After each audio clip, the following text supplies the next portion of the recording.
Thank you for everybody being here tonight. For the ones who are not able to be with us that are watching at home, welcome you to our study tonight too.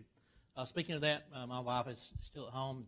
Some of y'all had asked me about her, but it's on the bulletin. She'd got a diagnosis for her condition. It goes back Tuesday of this week to see them again, hopefully find out a little bit more. But she always watches class, and when I get home, sometimes we rewatch it. She's my biggest fan and also sometimes my biggest critic. So she keeps me straight. She told me last week, she said, "You talk too much about football. You need to tone it down a little bit." I said, "Okay, I will." So she told me don't say that, but I did. Sorry. So, but,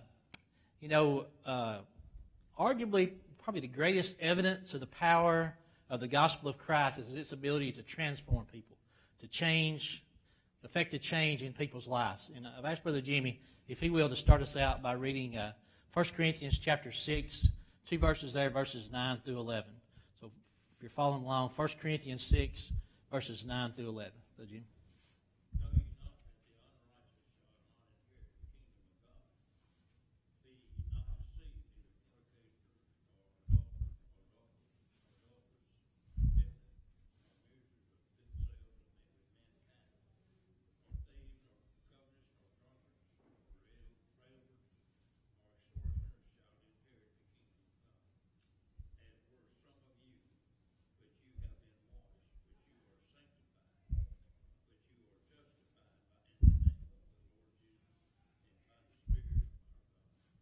Thank you. Verse 11. Verse 10, he lists all those terrible groups of people, sinners, things they've done. He's speaking to a group of Christians, and he says, "And such were some of you," okay, as all of us. We've all are all sinners, and we've all did things that we're not proud of, I'm sure, and glad those are in our past, and try not to do them again. But I truly believe that, like I said to begin with, that the power of the gospel to change people's life is the greatest thing about it. You know, we hear stories, all kind of different stories. One that came to mind when I was writing this down was, the story of Jeffrey Dahmer, the mass murderer. When he was in prison, but he went from mass murderer to child of God. You hadn't heard that story or saw it. The guy named Roy G. Ratcliffe was a Church of Christ preacher in that area, and he's not the one who originally studied with him. Somebody else had, but they'd asked him if he would go finish that work with him, and he asked to be baptized when he did. So that's a story that's out there and a true story. I know Brother Ratcliffe went around talking to different groups about that, about his conversion and how that went. And everybody was not accepting of that. There's people who, kind of like in the lesson this morning, talked about Jonah. When he went to Nineveh, he was mad when they repented. He wanted them to burn. They were not nice people. Jeffrey Dahmer was not a nice person before he became a Christian, but he had the power to change. So our lesson tonight, lesson 6, is about the Apostle John, and it's titled A Study in Transformation. And John is a great example of how God can change a man, how he can use his weaknesses sometimes and turn them into strengths and vice versa. And so that's kind of where we're going with our lesson tonight. But what do you think of when you hear the name Apostle John? If you are Catholic and you see all those pictures and it's portrayed of medieval art, and you probably see him as this meek, mild-mannered, pale-skinned, effeminate kind of person laying over on Jesus' shoulder, looking up at him with this dove-eyed stare, and you get that picture of him, think again, that's not John, okay? No, he was rugged, hard-edged, just like the rest of the fishermen disciples. He was that group, what he did for a living. He was every bit as intolerant, ambitious, zealous, and explosive as his older brother James that we talked about last week. He was the other half of the sons of thunder. The two men had very similar temperaments. They were kind of two peas in a pod, if you want to think about it like that. Had people say that to me before. My dad, my granddaddy, and my brother. My mother used to say there were three of a pod. But they did have similar temperaments. They were inseparable in the gospel accounts. John was right there with James, his brother James, eager to call down fire from heaven on the Samaritans. He was also in the thick of all those debates with other apostles about who was the greatest among the kingdom. He was zealous. He was ambitious. All that mirrored just like his older brother. So those pictures that they portray of him sometimes as this soft, effeminate type guy, that's not who John was. in his younger years especially. But he is very familiar to us. We say we don't know a whole lot about all the apostles, but we do know a good bit about John. Partly, we're so familiar with him because of what's in the New Testament. Aside from Luke and Paul, he was the human author of more of the New Testament than anybody else. He wrote 5 books of the New Testament. He wrote the Gospel of John, 1st, 2nd, and 3rd John epistles, and then the book of Revelation. But his book of Gospel is different from those so-called, we hear them sometimes called the synoptic Gospels. And that synoptic, that word, it comes from a Latin word that means seen together. And if you read the first 3, they're very, very similar. A lot of the same words, same stories, told pretty much in the same order. John's is different from that. His primary purpose of his gospel was to point out the divinity of Jesus and who he really was.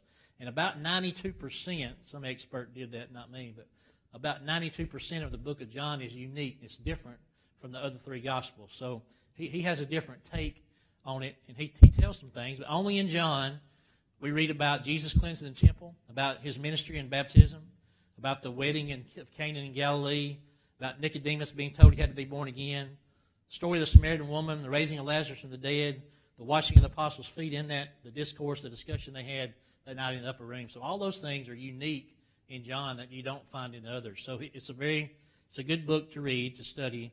If you're reading the 4 Gospels, sometimes people say, well, I've read that same story over and over. Well, you're going to get a little bit different when you hear it. Now, doesn't mean that they are conflicts with each other. It just means he tells some things that the others don't. Considering his personality and attitude he had as a young man, it's really remarkable of what John's nickname is. A lot of times he's known as the Apostle of Love. And I really think it's awesome when the Sunday morning lesson ties right into what we're going to do Sunday night, and it did, especially this morning. But it was all about, the lesson and the songs were mostly about love, and that's who we're talking about tonight, is that Apostle of Love. In 1 Corinthians 13:13, it ends by saying, but now faith, hope, love, abide these 3. But the greatest of these is love. And we know that. It's been said that the 2 greatest motivators in life is fear and love, and those are completely different ways of motivating somebody. As a child, young child, I did what my dad said because I was afraid. I didn't want to whip him, okay? And I knew he'd give me one because I saw him do it, okay? There was evidence. He had a track record. If I did something wrong, I was going to get in trouble. But as I got older, I come to love him and respect him, and then I didn't want to disappoint him. So I was motivated out of love, and I was a better, older kid, I think, than I was a younger kid. I had to learn those lessons, and that's kind of how John is here. He wrote more than anyone else about the importance of love.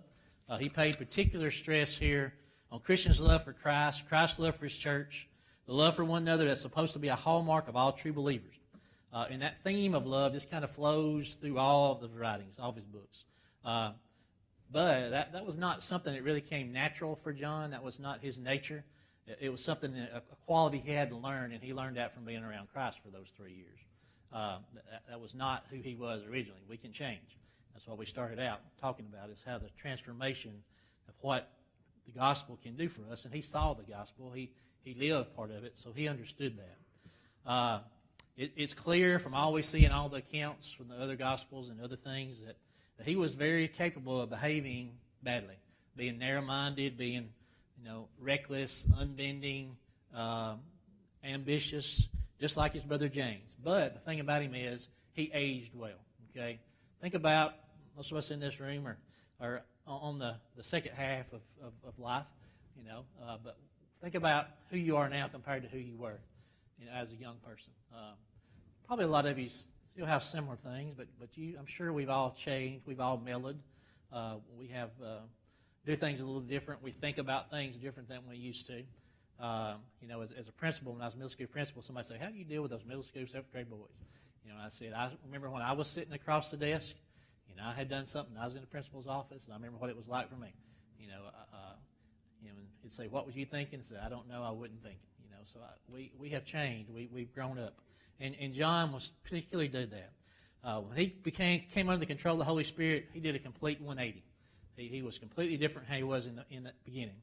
Kind compare the young disciple that he was to that older patriarch that he was at the end of his life, and you see that he matured, and a lot of those weaknesses he had turned into strengths.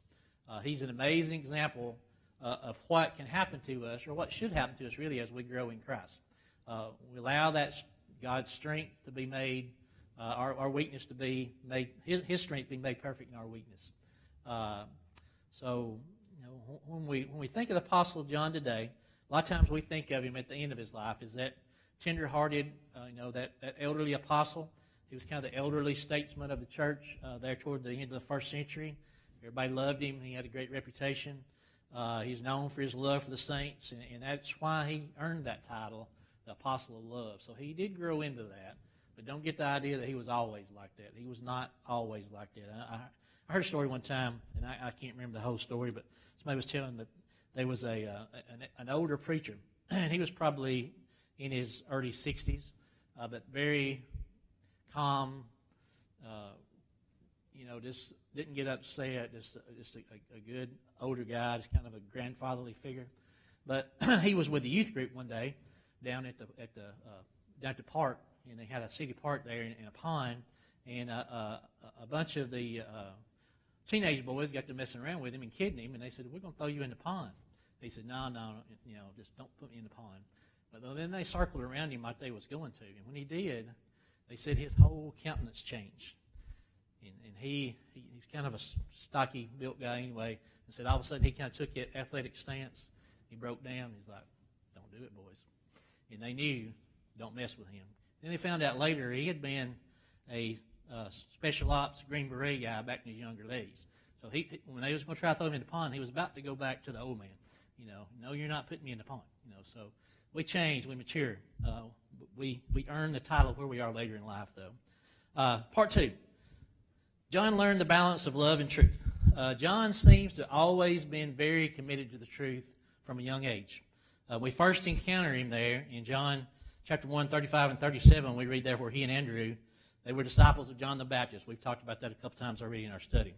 And like Andrew, John, without hesitation, they were there with John the Baptist. When John pointed out who Christ was and pointed him out as the true Messiah, they left following John, and they turned to follow him.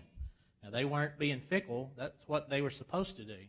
But they were looking for the truth. And when they saw it, when John pointed out, they went. And John didn't have any hard feelings. He told them there in John 3:30, he must increase and I must decrease. John said, I'm not who you're looking for. I'm not the Messiah. That's him over there. I'm getting you ready. Now go follow him. So John left. He followed Jesus just as soon as he could. Also, we see there that John's love of truth is evident in his writings. When you see his writings, he writes about it a lot.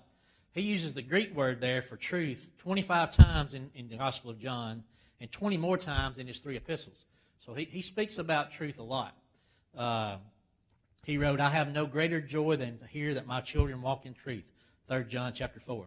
And his strongest name for someone who claimed to be a believer while walking in darkness was to describe that person as, he said, they're a liar and the truth is not in him. So he was big on truth. That shaped the way he wrote his Gospels. He was an inspired writer, but his personality came through in his writings. He was probably the most black and white writer of all the writers, in that he didn't have much gray area. He was one of those people like, right or wrong, that's where you are. Okay. He talked a lot about light versus darkness, life versus death, kingdom of God versus the kingdom of the devil, judgment of righteousness versus the wicked, receiving Christ versus rejecting Christ. Over and over, he had 2 contrasting points of view when it came to issues. He understood that necessity of drawing a line, and that's where the line is. And there's a strong place for that. Now, there are times when we need to consider both sides, but we still stand for truth once we hear it. We don't waver on that. If we go all the way back to the Garden of Eden, I tell this to kids sometimes when they're kind of pushing the envelope a little bit. I said, what was the one first sin? Well, that was eating of the forbidden fruit. I said, what did God say about it? Well, he said, don't eat it. I said, no. He said, don't touch it. Don't even get close to it. If we're going down the road 65 miles an hour, we don't see how close to the yellow line we can get and meet that oncoming traffic. We stay in the middle of our lane or maybe a little bit to the right. So God's real plain about that. Stay away from it. Don't even touch it, okay? And John, he definitely thought in those absolutes. No one in all of Scripture except the Lord himself had more to say about truth than he did. Sometimes in his younger days, though, his zeal for truth kind of was lacking in love and compassion for people. I think it'd be fair to say that those dangerous tendencies sometimes that can incline people that have a personality like John to a little bit to be dangerous. They tend to go to extremes sometimes. It seems that John was a little bit of an extremist in his younger days, and he suffered from an imbalance. And that's what we try to get to is a balance. He needed to learn that balance. In Mark 9, we read a story there about where John came and told Jesus that he had forbid a man from casting out demons in Jesus' name. And this is a good illustration of that. Okay, and this was kind of a confession on his part, and we'll talk about that in a minute. But the similarity here between this and where he wanted to call down fire from heaven are pretty similar in ways. He in that first case he was demonstrating a lack of love for unbelievers. In the second one, he was just demonstrating lack of love for believers. So his problem with that is that he told Jesus there in Mark 9:38. He did that because he does not follow us. He's not officially a member of the group. So he was hard line. He's like, well, you're not following Jesus. You shouldn't be doing those things, which was not correct. Side note here, some denominational people will go to this verse and use it to justify denominationalism. They say belong to the church of your choice. They say here, John was telling him, well, just because you're not of our group, you can't talk about Jesus. That's not the point of this. Not at all. Okay, so don't let anybody lead you off in that argument right there. I'm just pointing that out as an aside. Okay, here's something that the author states about that, and I'm going to read directly from him. He says, "Here we see clearly that John was not a passive personality. He was very competitive. He condemned a man who was ministering in Jesus' name just because the man wasn't part of the group. I'm inclined to think that John confessed this to Jesus because he was convicted. I believe he was feeling the sting of Jesus' rebuke, and he spoke these words as a penitent. In other words, he was repenting. He was confessing a mistake here he had made to Christ. He was beginning to change. He was beginning to see his own lack of love as undesirable. The fact that John made this confession was indicative of the transformation that was taking place in him. His conscience was bothering him. He was being tenderized. He had always been zealous and passionate for the truth, but now the Lord was teaching him to love. He was beginning to understand the necessary equilibrium between love and truth. The church needs men who have the courage, ambition, drive, passion, boldness, and zeal for the truth. John certainly had all those things, but to reach his full potential, he needed to balance those things with love. I think this episode was a critical rebuke that started to move him toward becoming the apostle of love he ultimately became. John was always committed to truth, but there's certainly nothing wrong with that, but that is not enough. Zeal for the truth must be balanced by love for people. Truth without love has no decency, it's just brutality. On the other hand, love without truth has no character, it's just hypocrisy. So I thought he said that very well, how he summed that up. But, we talked early on, probably the first week, how that these 12 ordinary men is the title of our study, but how that the 12 apostles were not scholars. They were not biblical scholars, whatever. And that a lot of times they could just be plain old thick-headed and do some stupid things. And Christ would get on to them sometimes. He said, I've told you that over and over and over. You're not getting it yet. And they weren't. But we also said, how did he combat that? He kept telling them, patience. As a teacher, you have to be patient. Patient, patient, patient. I'm not a technology guru. I can do if I use it every day. But our tech guy used to work for us. He was very patient. His office was right across the hall from mine, and that was a good thing. I told him if he was farther down the hall, I'd probably lose weight because I'd have to walk to your office a whole lot more often. But I told him, I said, you're a tech guy, but you'd be a great teacher because you're very patient. He would take me and walk me through stuff over and over until I finally figured it out and got it right. So that's how Jesus was. He worked with them. If he saw they had an issue, he just kept harping on it. He kept looking for occasions, teachable moments to teach them. And John definitely needed this. In this case, we think he's finally starting to get it. Many people today, though, are just as imbalanced as John was. They're just on the other side of that, okay? They place too much emphasis on the love side. Some are ignorant, some are deceived, some simply don't care about what is true. In each case, truth is missing and they all left with error.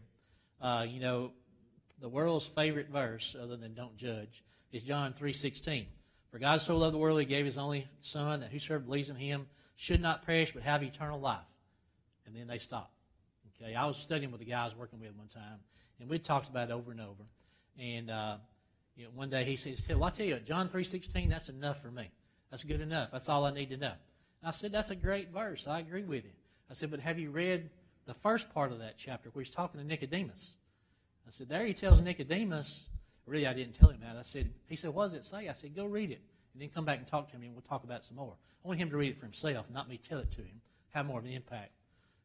But in the first part of that, if you don't remember, he's telling Nicodemus, you got to be born of water and spirit. So just believing, just saying God is love, that sounds good, but that's not all there is to it.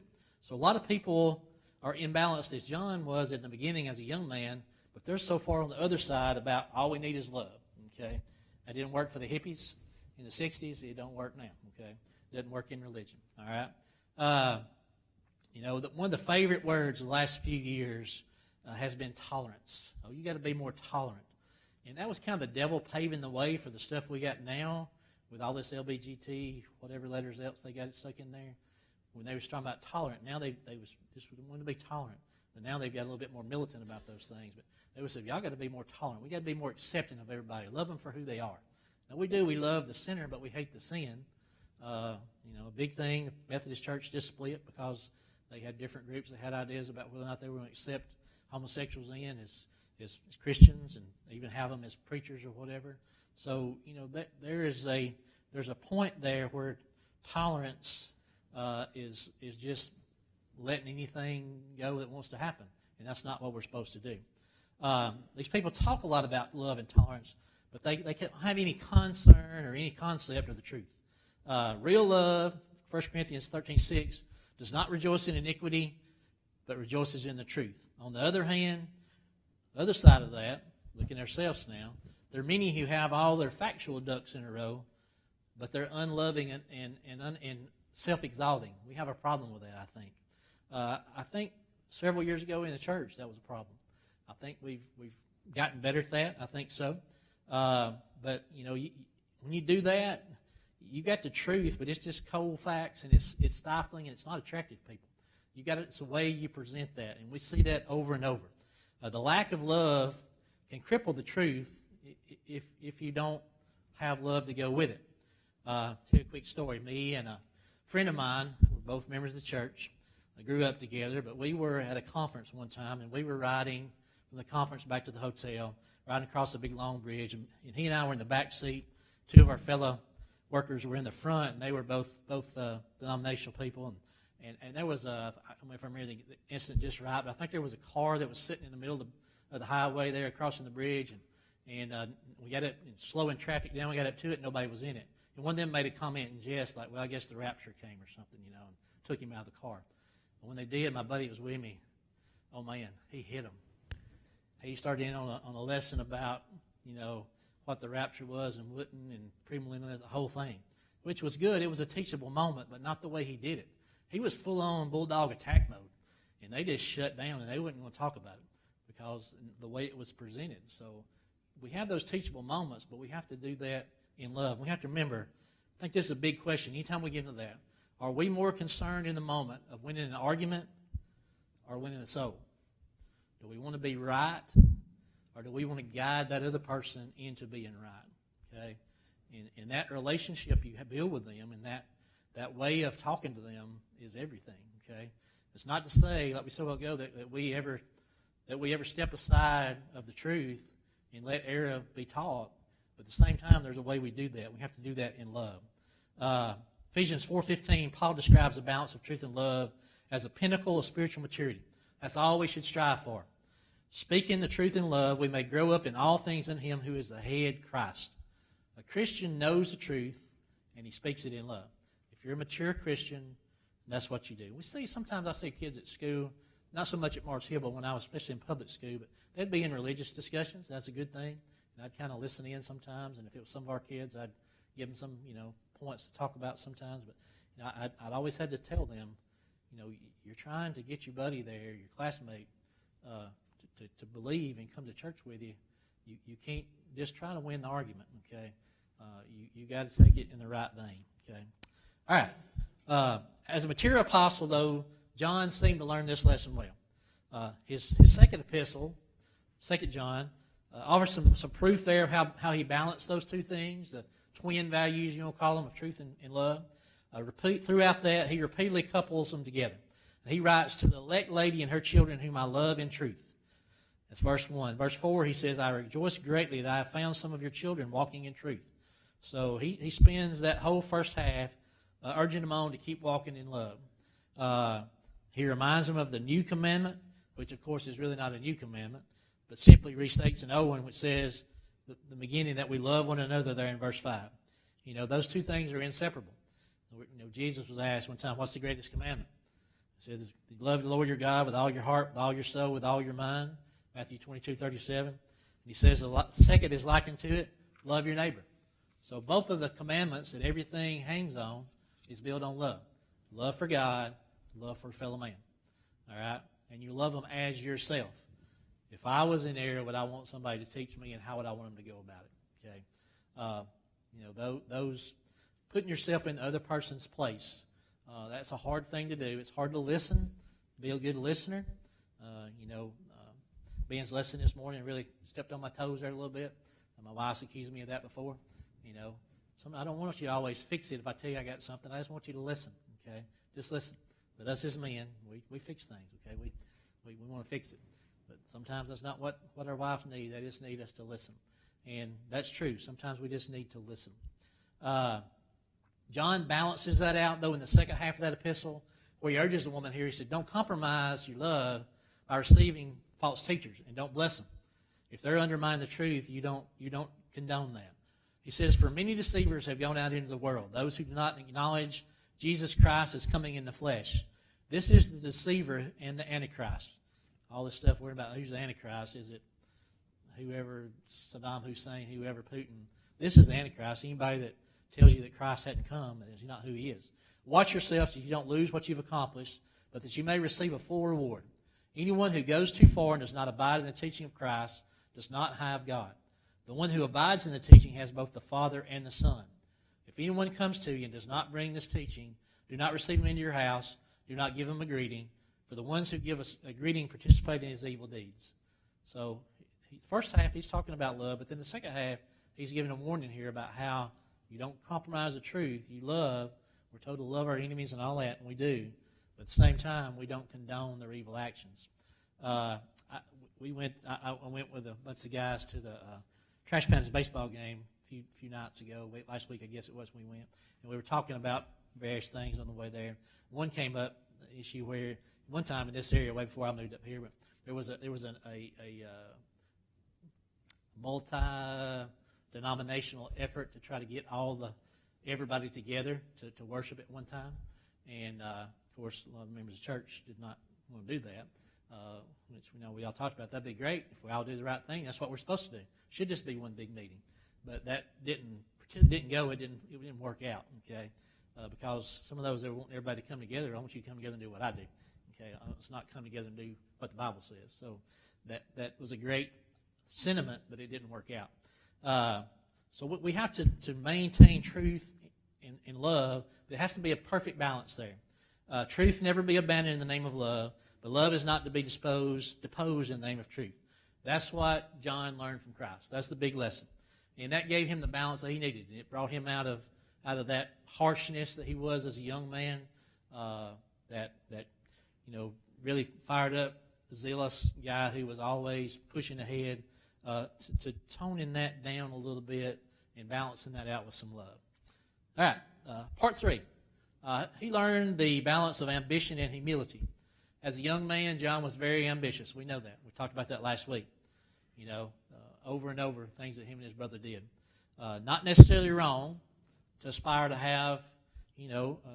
influence or even desire success. We all should desire success. I don't think there's anything wrong with that. God doesn't condemn that. But it is wrong when you do that with selfish motives. And apparently, John did from the things we read that he said and things that he did, the way he treated people at times. It's also especially wrong if that ambition goes without humility in it, if you're not humble. That rubs people the wrong way. Okay, there's another balance here has to be struck, or that virtue there of being somebody who wants to push and accomplish things. It can turn into a vice. It can turn into a negative. Ambition without humility, a lot of times that becomes egotism, where it's all about me. Look at me. Look what I've done. That's not the way we should be at all. But we see how he changed that. In Mark chapter 10, one chapter after the incident where John rebuked the man who was ministering in Jesus' name, we read Mark here his description of how James and John came and approached Jesus and asked him about sitting on his right and left hand. Ironically, with that, Jesus had just reiterated the importance of humility when they did that. Mark 10:31, he told them, "Many who are first will be last, and the last first." There, Jesus he set a child in their midst. Remember that story? And it's an object lesson where he was going to teach them something by looking at this little kid. He says, "If anyone desires to be first, he shall be last of all and servant of all." There in Mark 9:35.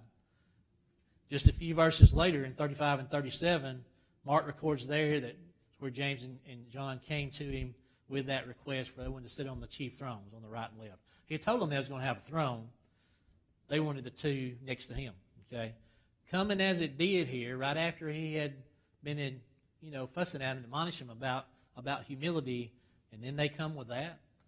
That's pretty. What's the big word for that? Audacious. Okay, a lot of audacity to come right after I've just been told. That'd be like you telling your child. They asked for some candy at the store, and you say, "No, we got to eat supper first." And as soon as you sit down at supper, they say, "Where's my candy?" Okay, I just told you we don't do that. Okay, so again, he had to kind of work on that with them. But that just shows really how far in debt to humility they really were at that time. Jesus had made it clear several times that the greatest spots in the kingdom was going to be for the ones who were the most humble. His response we read there in verses 42 and 45. It says, "Calling them to himself, Jesus said to them, 'You know that those who are recognized as rulers of the Gentiles lord it over them, and their great men exercise authority over them. But it's not this way among you. Whoever wishes to become great among you shall be your servant, and whoever wishes to be first among you shall be slave to all. For even the Son of Man did not come to be served, but to serve, and to give his life a ransom for many.'" The best, you've heard this before, the best sermon I ever heard was the one I saw. You can hear a sermon, but you see somebody living it, has a much greater impact. And that's really, Jesus told them these things over and over, but the biggest thing was he demonstrated. Over and over, he showed what it was to be a servant leader, a true servant leader, and be humble. Like he says here, Son of Man did not come to be served, but to serve. So think about this. I was thinking about this the other day. Mind kind of wondered, I guess. But, Jesus came to this earth and took on the form of a man. Okay? We can't even fathom what he gave up to do that. Okay? I don't think we're even, human minds, capable of wrapping it around what that was, what he gave up to come here.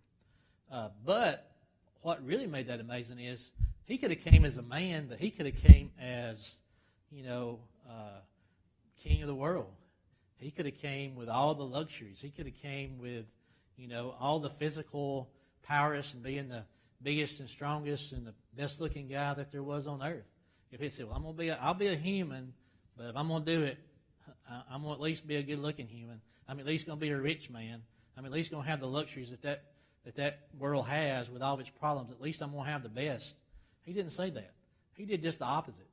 It says that Jesus was nothing to look at. Okay, people didn't follow him because of his looks, and he never even had a place to live.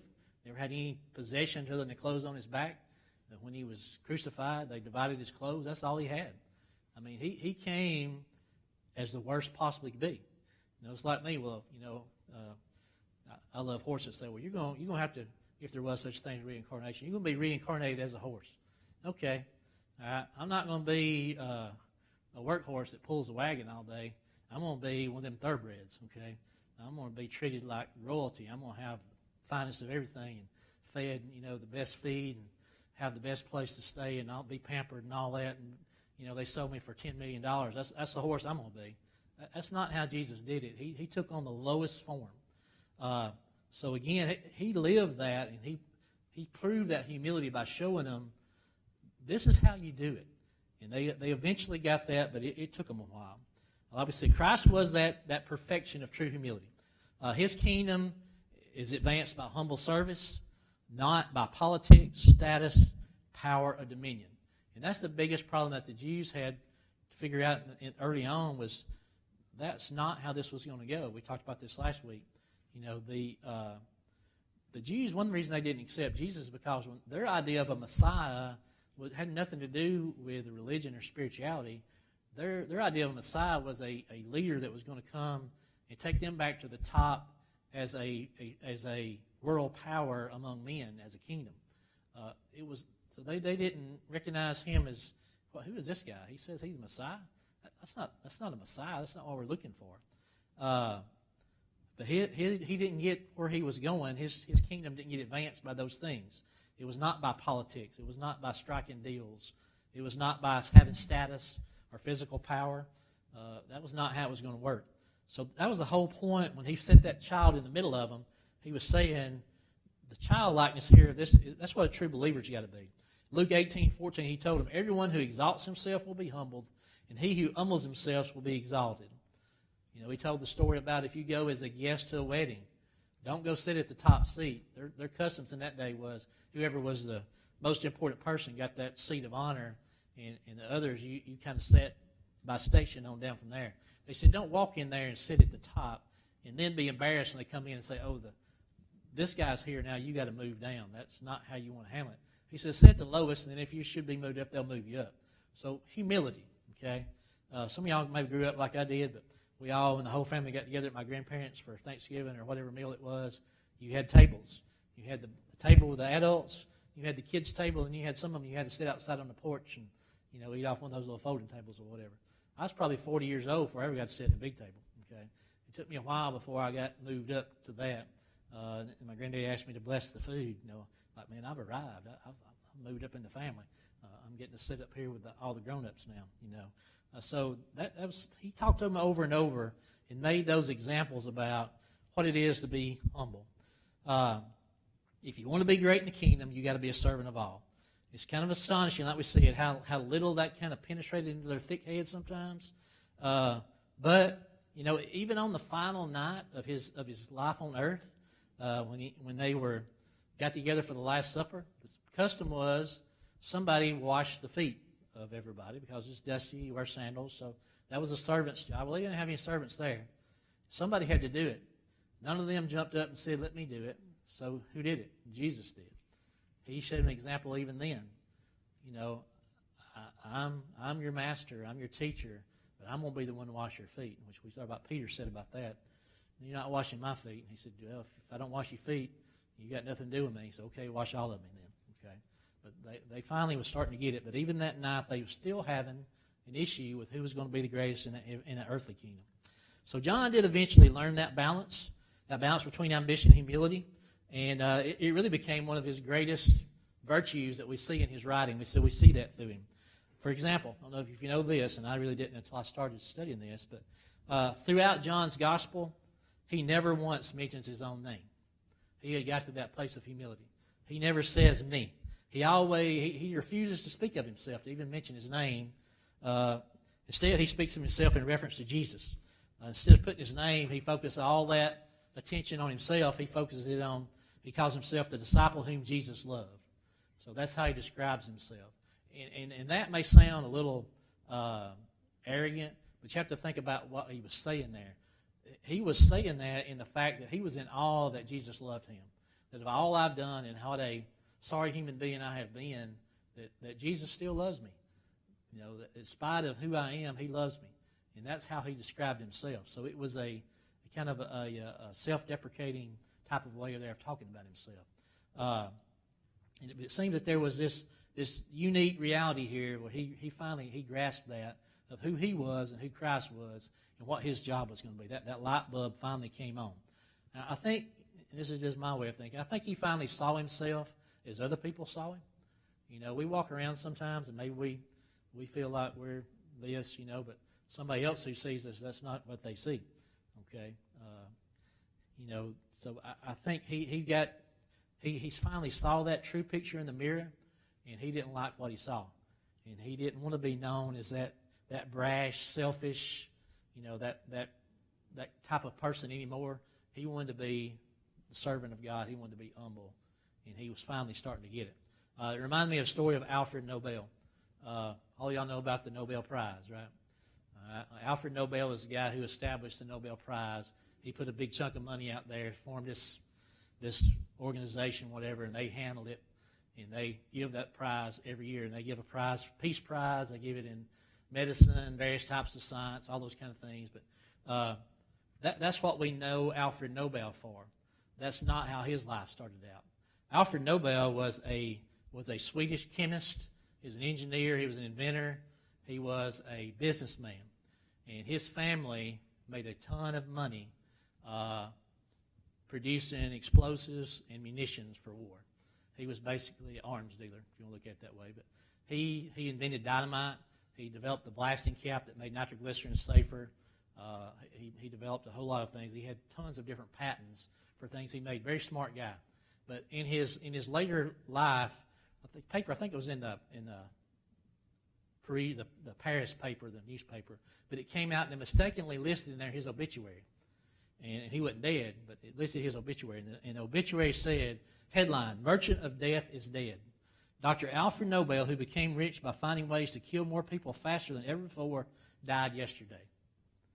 And when he read that, he's like, whoa, that's what everybody thinks of me? That's not the way I want to be remembered.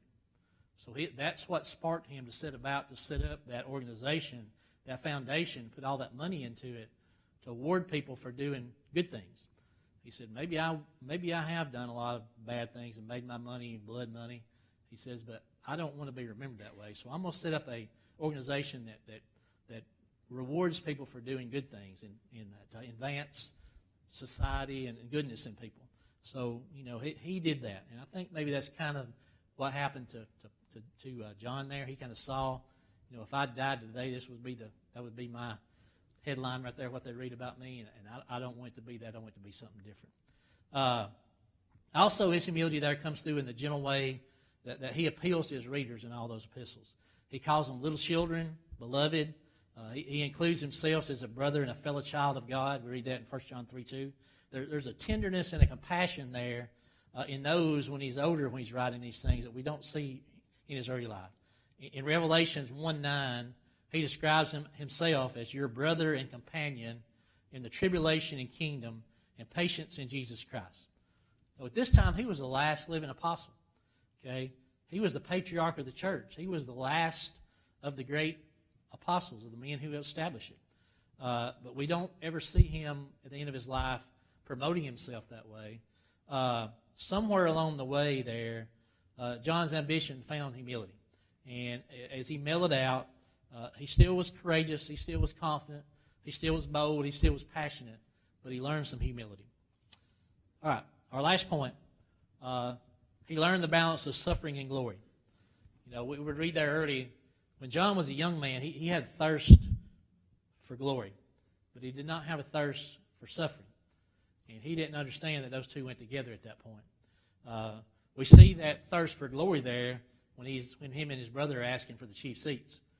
You know, I want to be, one of us is going to be vice president, the other is going to be secretary of state. We want to be top men in this kingdom when you establish it on earth, and when we kick the Romans out, and we rule over the world again, and we're the greatest kingdom on earth. We want to be you're number one, but we want to be number two and number three. Okay? He had that thirst for glory. But when it came time to suffer on the night of Jesus' arrest, he was nowhere to be found. Okay? Him and the rest of the apostles all fled. It wasn't just him, but they fled. They got away from it. They could have stood. They could have went, told Jesus, hey, we're going down with you. They didn't. Okay? They fled. So he was not too keen on the suffering part of it. And that's understandable. John had seen Jesus' glory there firsthand. He was one of the three who got to see on the Mount of Transfiguration, and he saw Jesus in all of his glory. And that must have been some sight to behold. Him there with Moses and Elijah, and his face glowing, his clothes glowing white. That must have really thought, wow, I want that. I want to be a part of that. And we should want that too. There's nothing wrong with that. But he also has to pay for that. Nobody but a madman enjoys suffering. Nobody wants to suffer. Not something we look for, but we got to understand where it all fits together. If we desire to participate in heavenly glory, we must also be willing to partake of earthly suffering. Paul said in Philippians chapter 3, verse 10, that I may know him in the power of his resurrection and the fellowship of his sufferings, being conformed to his death. Paul wasn't saying that he had a lust for pain. He wasn't looking for that. He was just recognizing that glory and suffering are inseparable. Those two things go together. If you desire the reward of glory, you got to be willing to endure the suffering. We see that in life, and we don't like to hear about it. We don't talk about it much. As I was reading this and reading some of the scriptures that tells us about suffering, I just said, man, I really didn't realize there was that many of them that said that much about what we got to suffer. But there's a lot. We talk about love. We like that. We like the nice part. Like I said this morning in the lesson, we kind of clean up some of those stories sometimes.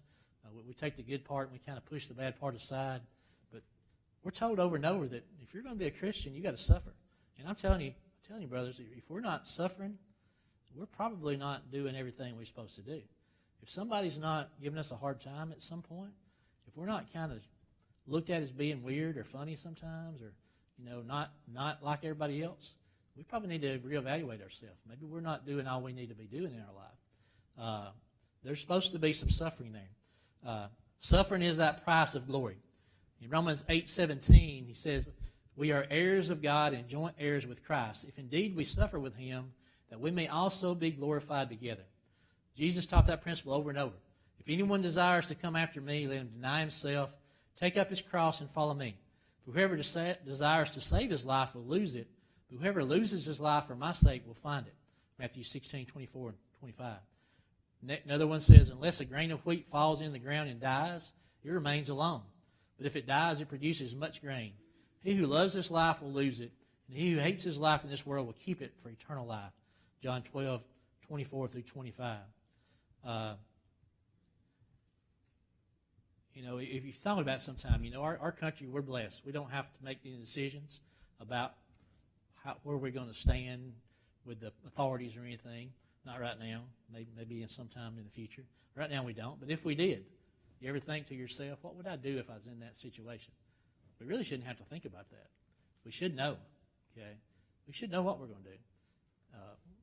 That should be a no-brainer. Wendy was watching it. She was our preacher at Winfield, Mark Posey. Mark had held a gospel meeting at White House where Wendy's parents go, where we used to go a long time ago. And Mark he's been going to the Ukraine for 30 years. And he was there when all this started. And it's going on now. And he stayed to the last minute. He was over there on his mission trip. And the couple that he was staying with told him that morning when it was about to all break loose, they said, you got to go. So they got him on a bus and they got him headed across the country. He had to go from one side of the country all the way to the other. He said, that morning when I was sitting on top of the building drinking my coffee, I could see the Russian troops over there. He was that close to the action. He said, I left and I got out, and so we were watching this on TV. They had posted his sermon. But he says, as I was getting out, and I've talked to him about this a few times since all this happened, and he never told me this story, but he told me that night in his sermon. He said, I was almost to the Polish border, and he said, I was on a bus, and he said, we got stopped, and we got stopped by a bunch of Russians. And said they unloaded us all off the bus, and there was 13 men, I think, 12 or 13 men on the bus. And they got all the men off, and they put them in this little holding pen over here. And then they started going through us, and they found out I was an American. They said, you, come with us. They took me across to another building and separated me apart. He said, this probably may not go very well.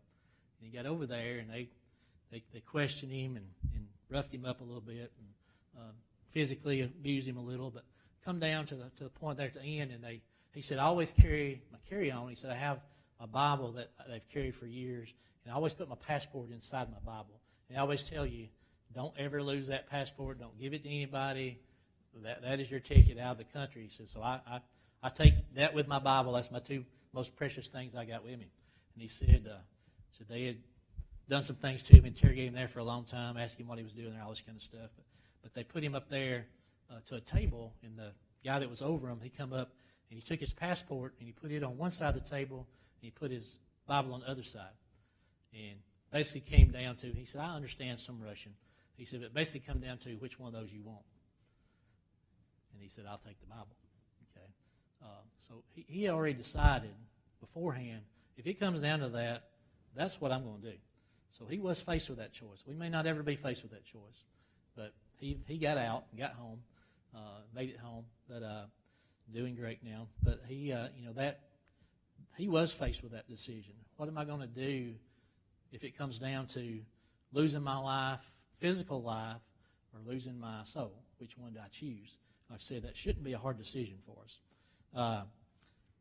The sufferings of this present time are not worthy to be compared with the glory which shall be revealed in us, Romans 8:18. So whatever we suffer, that's nothing compared to the glory we're going to have for the good that we're going to get out of it. That is a surefire investment. You know, you can watch Elon Musk and Warren Buffett or whoever and tell you how to invest your money and what you're going to get out of it. This is a surefire investment. We know this is going to pay off big time. For what little we invest, we're going to get a whole lot more out of it we can't even imagine. So if you thirst for glory, you got to balance that desire with a willingness to suffer. All the apostles wanted those chief seats. Okay, you remember, they were the two that asked for it, but the other 10 were mad because they wanted them too. They just didn't ask. So they all wanted those seats, but Jesus told them those are reserved for the ones who are humble and willing to suffer. When Jesus and John were asked, can you drink the cup that I'm going to drink? Can you be baptized with the baptism I'm going to be baptized? And of course they said, yes, we are. He told them, you don't understand what you're saying, but you will. You will do that. You will drink that cup. You will be baptized with that.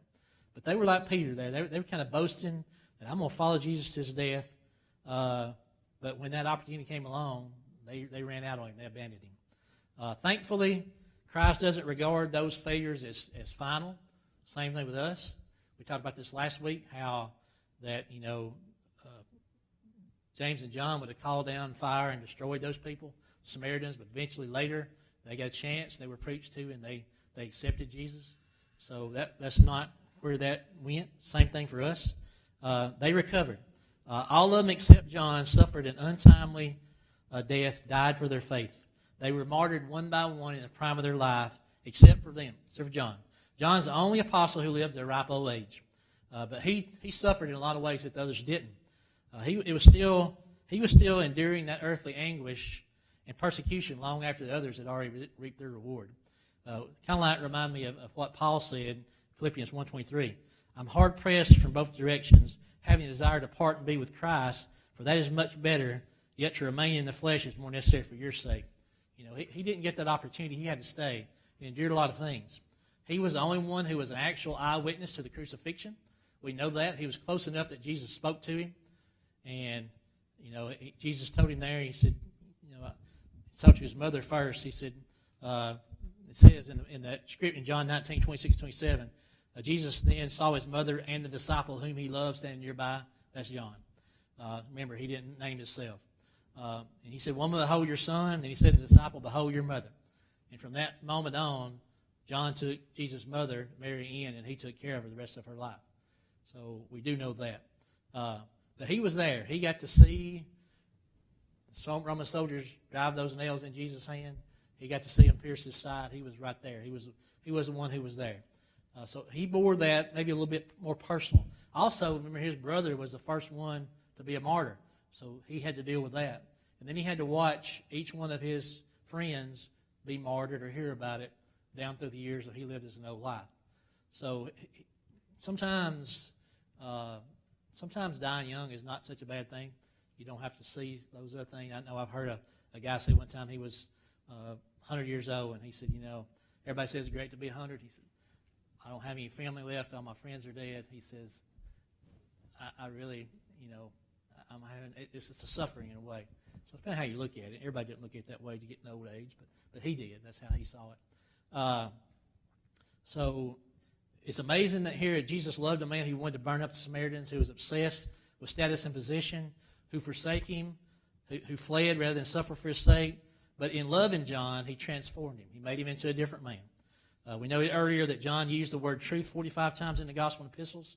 It's interesting, he also used the word love 80 times. So almost twice as much he spoke about love. John taught God loved the world. God is loved by Christ. Christ loved his disciples. On and on about Christ. To the very end, he was there. Now, virtually all reliable sources we have from early church history said that John became elder of the church that Paul founded at Ephesus in his later life. While he was there, he was persecuted under the Roman Empire Domitian. He banished him to an island of Patmos, which was, kind of think Alcatraz today. It was a rocky, barren place out there, not a nice place at all. He was alive, but not in much comfort. They said he slept in a cave. A slab of rock was his bed with another rock for a pillow. And an old man that was, that cold and that condition, that was not a good way to spend your days. Eventually, he was released. He came back and he had another emperor. But that's where you got the book of Revelations there while he was there. But around 98 A.D., came back. Jerome, a Christian scholar, says in his commentary on Galatians that the aged apostle John was so frail in his final days that he had to be carried into the church. So in his older age, he had suffered all this and lived through these things, saw all of his friends die, been through all he had been through, but still he was faithful. And so frail that he couldn't even walk, they carried him into church every day there in Ephesus. And it says over and over, the phrase he repeated to everybody was, "My little children, love one another."